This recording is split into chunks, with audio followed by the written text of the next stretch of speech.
was in here, I suppose, almost a year before Debbie was born. And 2 years after that, David was born. When we came in here first to live, well, we only built a small house, 2 bedrooms and kitchen, dining room, because it was away from the community. And Wilf didn't know if I'd be able to live in here, like, because there was no one lived alongside, trees everywhere. So he didn't know if I'd be able to stick it up here, so we just built a small home. I grew to love it here, so we gradually built on a piece here and a piece there, and well, we got a big house now. Well, I don't really know why I liked it here. It was just that it was just our way of living. Farming, it was a peaceful life to a certain extent, and you didn't get no noise from the road. You had your kids, they could go out in your garden and play. You wouldn't have the fear of them running across the road because we lived, you know, a nice ways from the road,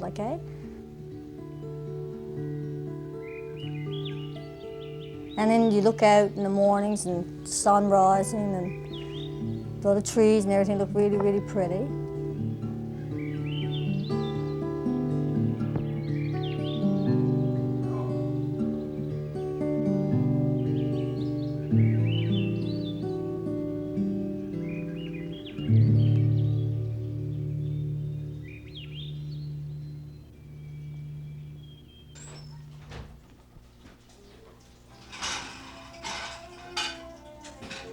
That's my son. That's the one I think it's beautiful. Eyes in the morning burning golden on the mountain sky.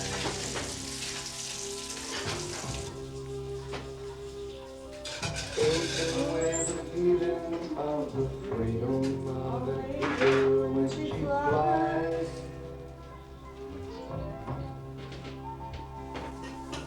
Turning on the world the way she smiled upon my soul as I lay down.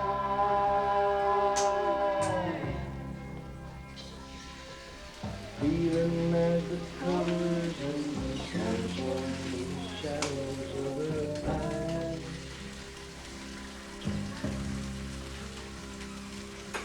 Waking in the morning to the feeling of her fingers on my skin.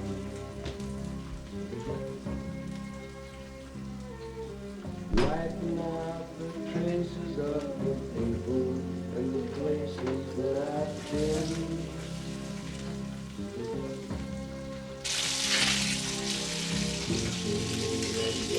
Time now for a look at the farm weather forecast. For the Musgrave Town region and St. John's Holyrood region, clouding over by afternoon with rain beginning tonight and continuing on Saturday.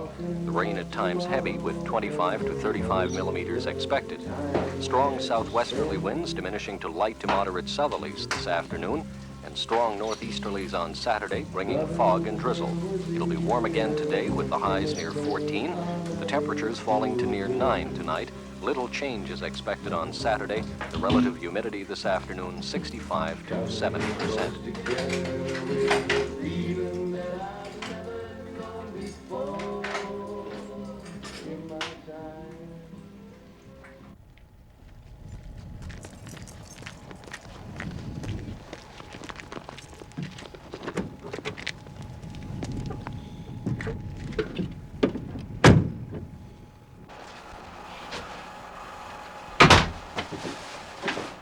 Yes, boy.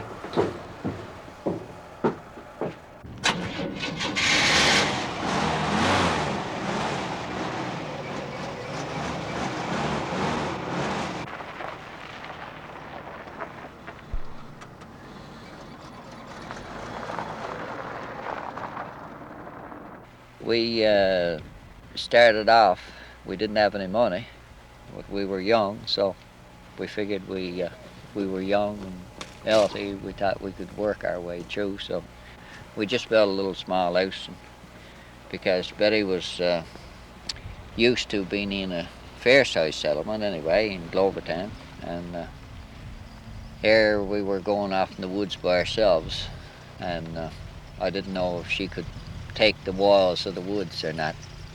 I was quite contented. I was planning on, my plans were to make a farm out of this place when I got here, and I was hell bent on doing it.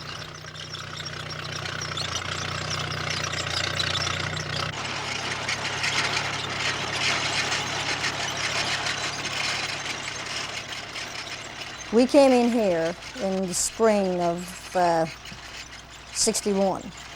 Wilf was still into a bit of farming then. But after we came in here, every year, like, he'd clear a little bit more land. And like, he worked for the first, probably 7 or 8 years after we moved in here. He worked with different people at different things.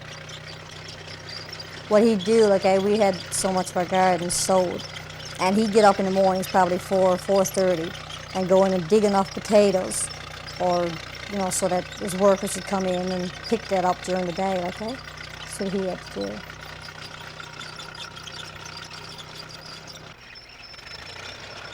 Tucked away between Morley's Siding and Lethbridge on the Cabot Highway is a piece of land that Wilf and Betty Parsons have been farming for the past 20 years. In fact, the place doesn't even have a name, but to keep the post office happy, they say they live in Lethbridge.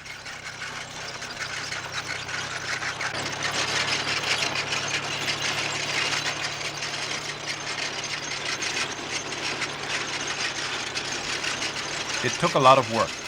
It took a lot of time, but somehow between them, Wilf and Betty have managed to carve a farm from the forest.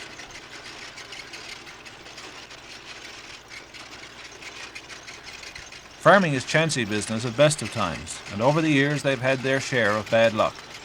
Last year, though, it seemed that everything that could go wrong did. What happened last year? Well, last year, as you know, we got very few sunny days. Very few sunny hours, I should say. I don't think we got either sunny day. But we got too much rain and not enough heat, and that caused the crops not to grow. And the prices were exceptionally good last year, but if you didn't have anything to sell, the prices are no good to you. How did you get over it? Or you're not over it yet, I know, but how are you planning to get over it? Well, I don't know really. Well, I got a loan to go ahead again the year, and hopefully I'll be able to pay that back and carry on, But everything that I had before is gone. All the bit of savings that I had was, if you could call it savings, I don't know. I don't know if you ever got any savings, because you never got no money anyway at this racket, because every dollar you get, you turns it into your farm, and if you're interested in making a farm out of it, you got to do that. You can't afford to have any money in the bank.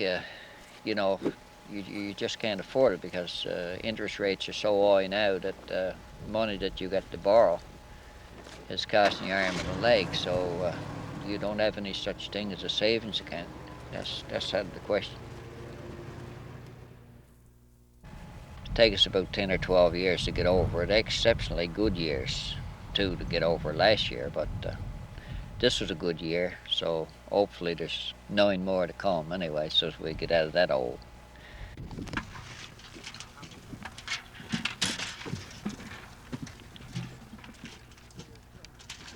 Yes, 1981 has been as good a year as Wilf has seen in his 30 years of farming.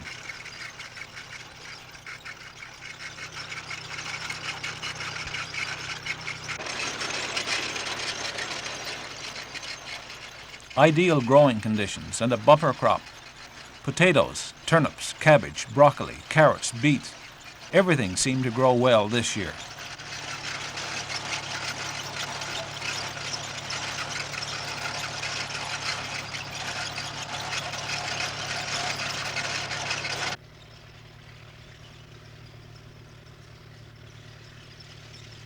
But the good crop brought with it a lot of extra work, with many 16 to 18-hour days as they rushed to get their vegetables out of the ground.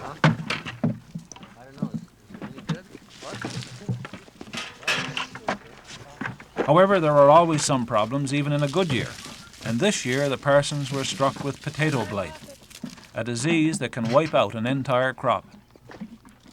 Most of their fields were okay, but there were a few trouble spots on the farm, and the potatoes had to be carefully checked. What we did, like, we had the workers picking up the potatoes, and we tell them what to look for in blight.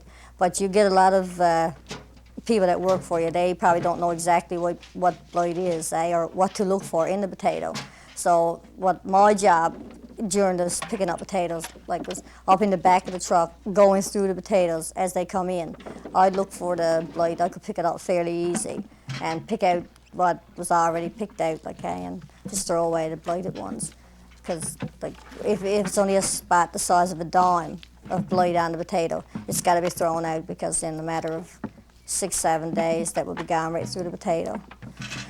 So our crop would have been excellent. We had a really good potato crop, but a lot of it was taken down by blight. And that hurt, it hurt bad. I'd say one of the fields that we did, I'd say our profit was gone out in blight.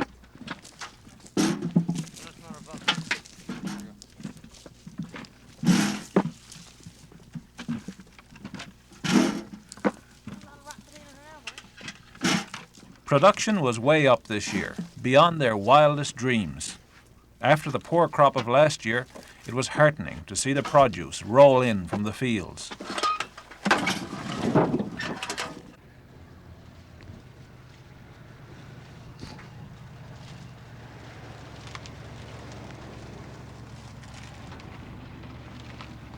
In fact, 1980 had been such a miserable year that the Parsons could handle the harvest by themselves. Not so this fall. They needed all the help they could get. It came from an unusual source. Down the road a ways from the Parsons farm is a little white schoolhouse.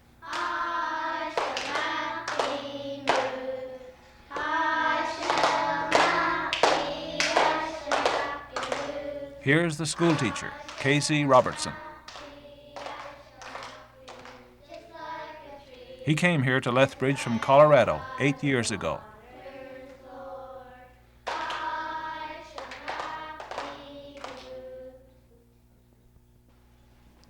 And was soon joined by his brother Tom.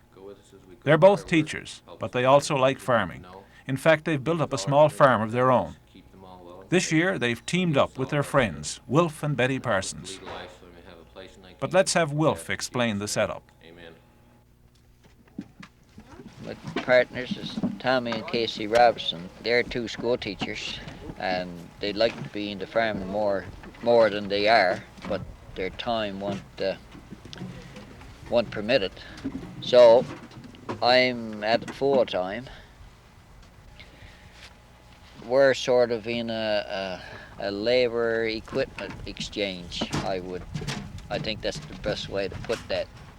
Like, they got a tractor and a double row planter and so on, and I got a precision seeder and line spreaders and 2 tractors. So, you know, with all the equipment put together, we got a pretty good fair share. We got a fair share of equipment, and with manpower now, when they're off, when they're out of school, we got a good share of manpower too, eh? We got a little bit of vegetables sowed between us, like, and we're selling through email, and this gives us a bigger volume. I couldn't stick my neck out to grow as much as we grew the year alone, and they couldn't expand as much in their situation, the way they're situated. So, you know, by the two of us coming together like this, we're producing quite a bit more. We're half as much again, probably.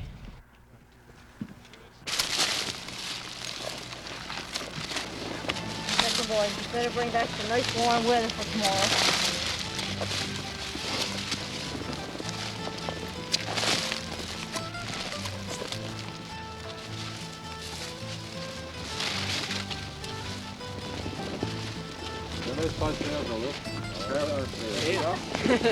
Extra large ones, we'll move out. Small ones, we'll move out, but this one's small ones, see?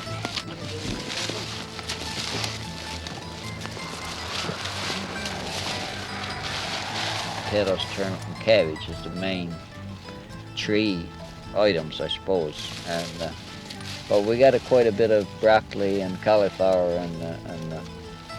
and greens. This year we had quite a lot of greens. I've been at it for 8 or 10 years, I suppose, grown small amount of greens, but this year we went a little bit overboard, probably with it more so than other years, but we had a good crop of greens, and we've been selling since, the first part of June, I think.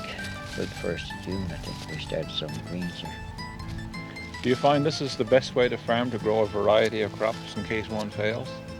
Oh yeah, definitely, and those greens is our early cash crop, because our plant is not open because we don't usually have cabbage ready till the 15th of July, really, most always, and cabbage and broccoli and cauliflower usually comes on in that length of time. Now, the cauliflower and broccoli and Brussels sprouts and stuff like that, now we spends quite a bit of time trying to advertise that, and because it's new vegetables, and a lot of people don't know how to cook it. They don't really, there's not too many people have eaten it before, and squash again, zucchini squash, and we grow some of these, and people just don't know how to cook them. But if they had a recipe or somebody told them how to cook them, they'd love them. We like them. Cut the zucchini squash, say, in about 1/4-inch slices, and dip them in egg, and put them in the frying pan and brown them up nice, boy, they're delicious. Sounds like you're a bit of a cook too. Well, no, but I appreciate the good cooking and good things to cook. But most everybody goes for the potatoes, turnip, and cabbage, same old goal, you always win. Now, if you're able to take it easy.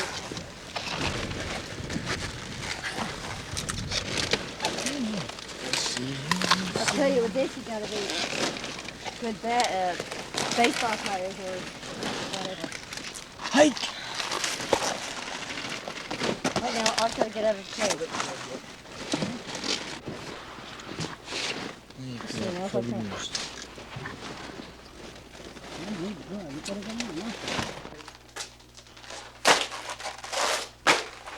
Storage space was overflowing at the VML plant in Lethbridge, a lot of it from the farm of Wilf and Betty Parsons.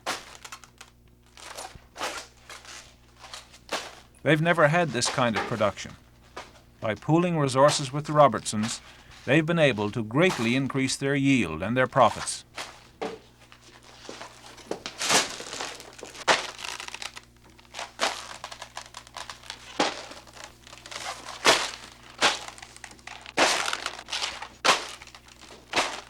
It's years like this that make it all worthwhile. Yes, farming has been their life. They've worked hard at it, and it's been a struggle.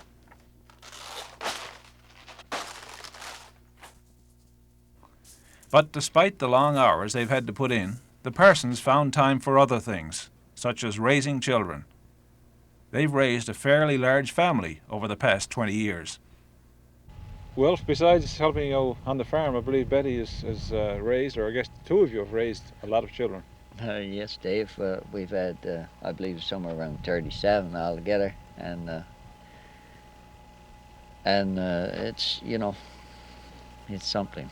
I went out one morning with a load of vegetables a few years ago, 10 or 12 years ago probably, and I left Betty and the two kids home, Debbie and David. And when I came home, I believe I had 5 in family. Because I had 3 extras. And it's a little bit of an upset when you get more than one coming. You don't mind one coming into your family. You don't need one. But when it comes 2 or 3 at the one time, it's a little bit confusing then for a few days. It takes you about a week or so to sort of get the balance of things, it sort of throws you off. Well, what happened, like when my 2 kids started school and Debbie and David went to school, I enjoyed kids. Like I said, I was teaching before, and I enjoyed working with kids. And I thought about kids that, there were some kids that needed a temporary home, probably the parents had died, or the mother's sick and in the hospital and had no one to look after the kids. So we applied for foster home, and so we took in kids. And so Donnie was a baby that came here. He was 10 months old when he came here. So as soon as I saw him, I fell in love with him. So we ended up adopting him. And we have a foster daughter. She's in St. John's right now, going to trade school. And we have another son, foster son. He's in his 20s. He's in town working, okay?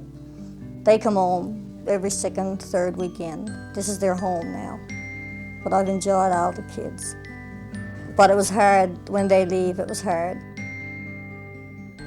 Oh, those kids, the hard part of this is when they get to leave, eh?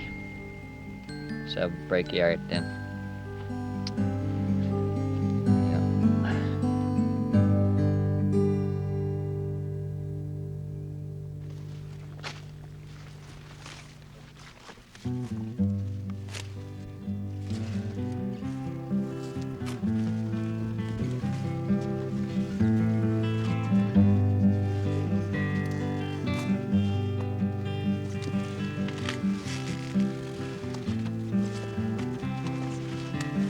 In the fall of the year, that's when my hard work begins. Like, because you get up in the morning. Well, I try to do a bit of housework before I go out, and then like I work at the potatoes, picking up potatoes, or cutting up the turnip, and helping to bag them, and unload when we come over to the warehouse, and just all the general farm work.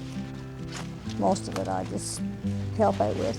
I probably can't do as much as Wilf does, but I try my best anyway.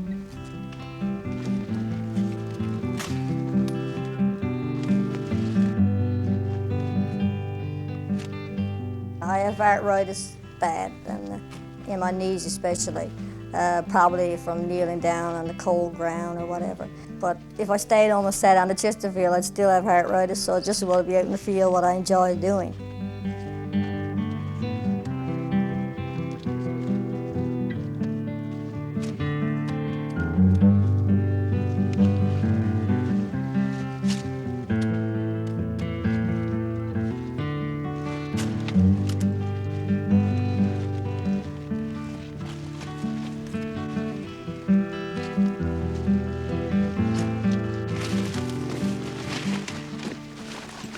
She loves at the hay when we're at the hay in the hay times.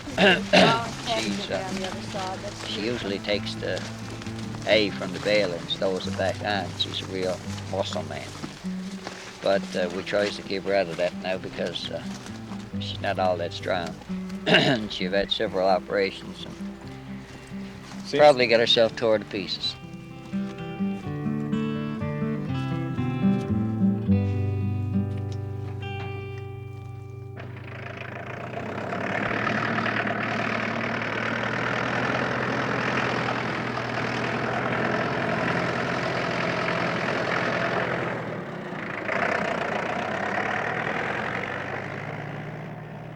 When we're working in the field, we don't mind rain, because rain is warm. You work with your rubber clothes on, and well, I would much rather work with the rain pouring down than have a bright sunshiny day if it's really, really cold. Like, we try to get our vegetables up when it's reasonably warm. And this fall, it's been a job to get at it until 10 o'clock in the morning anyway. And like I said, with the sunshine, sometimes it's really cold. But the rainy, warm day would be much better. And it was really, really wet, because there was probably 10 or 12 days where we had rain upon rain. And then a couple of days after that, then we'd start digging, and the ground was still soaked, but you had to get it out. But see, your potatoes are your main concern, because you have to get them out of the ground before you get any frost. The turnip and carrot and cabbage, well, that can take a bit of frost. As a matter of fact, the turnip are probably better if they do get touched with the frost.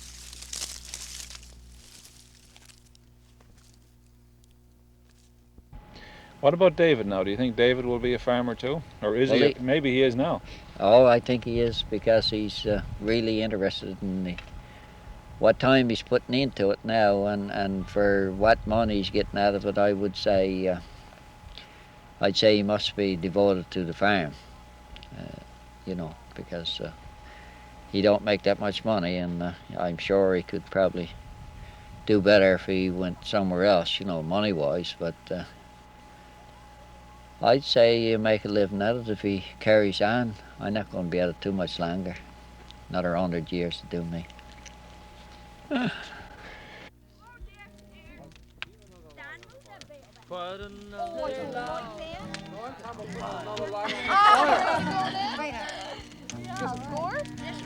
ready to go now?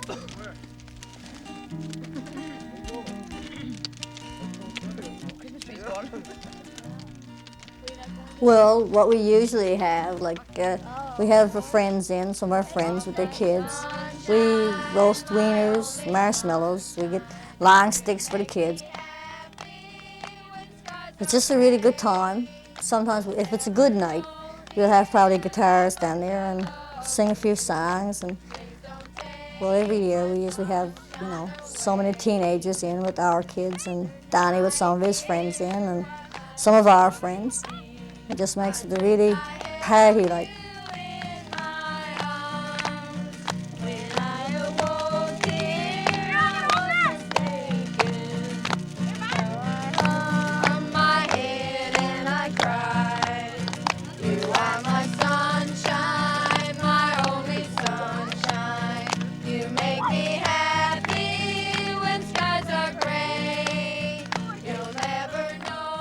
Well, it's a good way to end off, you know, celebrate a good year. It's a night to relax and just generally have a good bit of fun.